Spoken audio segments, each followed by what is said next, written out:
খুলনার রূপসায় বিএনপির সাম্য ও সম্প্রীতি সমাবেশ টিএসবি প্রাইমারি মডেল স্কুল মাঠে অনুষ্ঠিত হয়েছে। অনুষ্ঠানের প্রধান অতিথির বক্তৃতা করেন কেন্দ্রীয় বিএনপির তথ্য বিষয়ক সম্পাদক আজিজুল বারী হেলাল।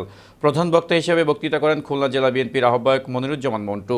টিএসবির সভাপতি আনোয়ার হোসেন খানের সভাপতিত্বে ও আজিজুর রহমানের পরিচালনায় বিশেষ অতিথির বক্তৃতা করেন জেলা বিএনপির যুগ্ম আহ্বায়ক অ্যাডভোকেট মোমরেজুল ইসলাম, জেলা বিএনপির সাবেক সদস্য সচিব মনিরুল হাসান বাপ্পি, সাবেক যুগ্ম আহ্বায়ক খান জুলফিকার আলী ঝুলু, কামরুজ্জামান টুকু, বিএনপির আহ্বায়ক মোল্লা সাইফুর রহমান, সিনিয়র যুগ্ম আহ্বায়ক বিকাশ মিত্র সহ আরও অনেকে।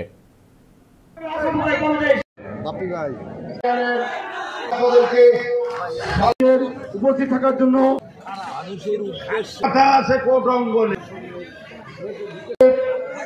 শুভেচ্ছা অভিনন্দন জানাই।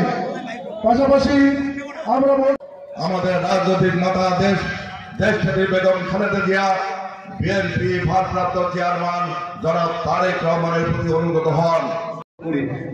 আমাদের দল বিএনপি বহুদলীয় গণতন্ত্র ব্যবস্থা করেছিল বিধায় আজকে আওয়ামী লীগ বলেন, জামাতে ইসলামী বলেন, বামপন্থী গোপন সংগঠনগুলো বলেন, সব রাজনীতি করার সুযোগ পেয়েছে শহীদ প্রেসিডেন্ট জিয়াউর রহমানের বহুদলীয় গণতন্ত্রের মাধ্যমে।